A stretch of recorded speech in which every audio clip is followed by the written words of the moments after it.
The moment is here, you can stop your search. It's Comics by Perch. Hey everybody, this is Perch. This letter coming into the show is a little bit about nostalgia and how things used to be. We'll get into it. It says, "Hey Perch Perchington, thank you for all the videos you do, but you really do need to get your comment section under control. The assholes are ruining it for everyone. Please." Okay, don't read the comments. I think that unfortunately is maybe the most logical thing you can do. Don't read the comments. You know, I don't know what to say. I don't feel like I want to go start blocking and banning people. There are a lot of comments getting held. I do think that for a decent number of people, they cannot tell the difference between parody and reality. And so the people who are doing the parody bit, or not parody, but the comedy bit of insulting the channel, and make no mistake about it, it clearly is a comedy bit. You know, one of the two of them has admitted it. And it's fine. It's fun. Unfortunately, I think the people who are ruining it for everyone is not necessarily the people doing the comedy bit. It's the people who are, using the comedy bit to, run their own stuff, or, are not getting the fact that it's comedy. And that is kind of, it does suck. I don't deny it. I used to go to the comments and there's a lot of really good material there, and I would interact, and it's now, even if you have a good comment and I interact with it, some a-hole decides to come in and get heat for themselves. Like, I'm Perch stupid, and it's not helpful. But it is what it is. It's a shame. Anyway, back to the mail. We talk a lot about comics. We talk a lot about comics back in previous years and the various things they do and how much we like them. Things like the original 12-issue limited series, how comics used to get to issue 100, and even the crossovers between companies. So my question to you is the following. Do you think we will ever see some of those things that we all loved years ago return to comics? I'm talking about the eventual Marvel and DC crossover, where the two companies would work together to put on a fun, if not long-lasting event. Will we ever see the majority of comics published be over number 50, at least, with many over 100 in the numbering? Will we ever see miniseries that are 12 issues long? Again, or are we forever stuck with 4-issue miniseries? I'm curious if you think any of these things can ever come back. Don't let the haters get you down. Thanks for all you do. Well, first, going back to front, I don't, for me, I definitely, there are some 12-issue miniseries events that I liked a lot. I think you're talking about like the Secret Wars and Crisis and kind of in that 9 to 12 issue kind of era. And there's been a few of those recently. I mean, we saw some of the Tom King stuff went there. And, the thing is, first off, I don't have a lot of nostalgia for 12 issues specifically. For me, it was, is there a good story being told? Could it be told in 4 issues, 6 issues, 12 issues, 50 issues? Is this story compelling and interesting? Today, a lot of the 12-issue series that I see kind of out of DC, and part of it's because they're giving that, volume of run to Tom King. A lot of his are coming at that 9 to 12 range, and I may be forgetting stuff, but other big two, he's had, I think, the majority of them, certainly of late. But Tom King is a deconstruction kind of dealing with trauma and emotions type writer, and so it's I think the challenge with all that is the stories get drug out.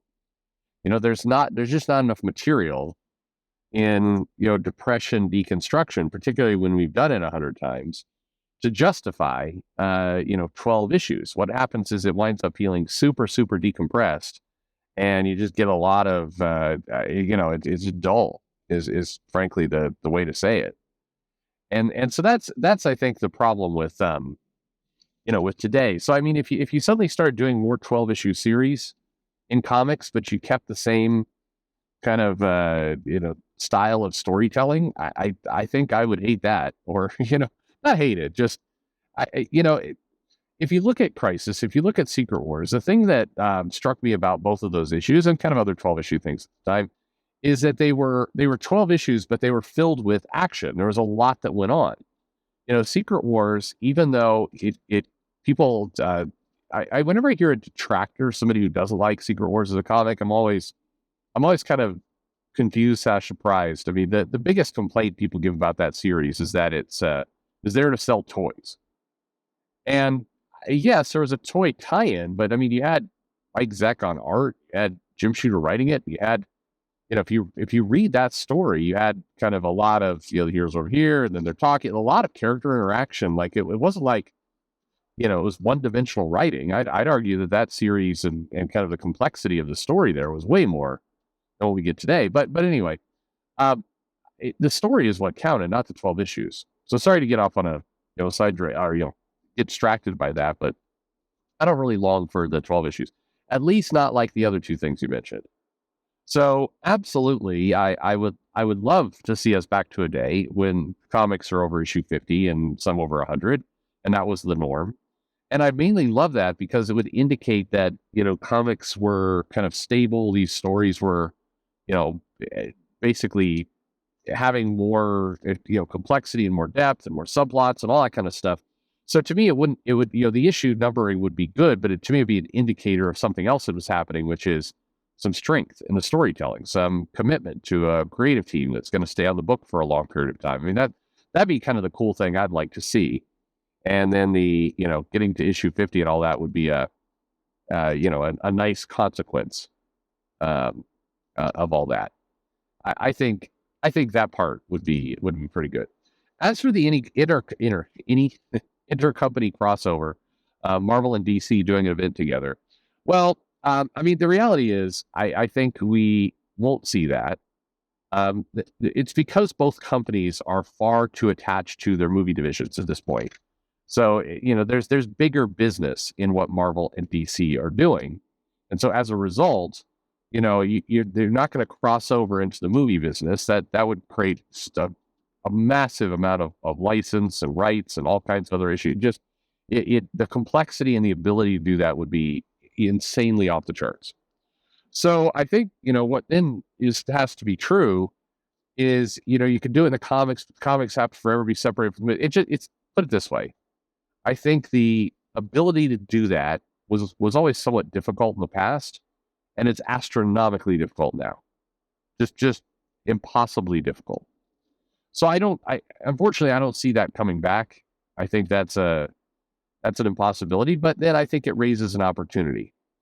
I think that in the indie world, you can do more crossovers and you can make a big deal out of them. And I think that's potentially something you could do. Now, of course, the problem there is that a lot of the indie comics exist and are pushing to, to basically get movie deals or Netflix deals of their own. So anytime you do these crossovers with other series, you muddy the waters. And, unfortunately, kind of like you referenced, they weren't deep, complex stories because anything created in that comic had to be a co-creation or, it caused a lot of chaos. So unfortunately, that's one of those things that, you look back and you have to just remember what was where the company crossovers are concerned. Going back to the numbering for just a moment, I do believe that we will see the comics get to higher numbers again. And I'm going to contradict something I just said, just thinking it through. So my answer to you was that it would be a sign of strength if the companies got to those numbers. The comics were starting to be numbered 50 to 100, etc. But there's another way that could happen, and probably a more likely way, which is if kind of some of the business goes out of comics, and if some of the the corporate money is not there, or there's more control over things, then comics are going to have to more aggressively veer in one of two directions: either kind of one shots, foregoing the numbering completely because it's now just a marketing book that's sitting somewhere, or comics because they're it's harder to obtain an audience because you don't have that natural built-in kind of feeder system from your company, your corporate overlord there. Having stability to your comic is going to be more valuable because it's too hard to gain that audience. And so I think there's a world where if the business shrinks a bit, you see higher numbering because it's just easier to manage your line that way. And so I think there's maybe some truth to all that. For what it's worth, people in comics will often say, like, well, the movies don't work this way, TV doesn't work this way. Not true at all.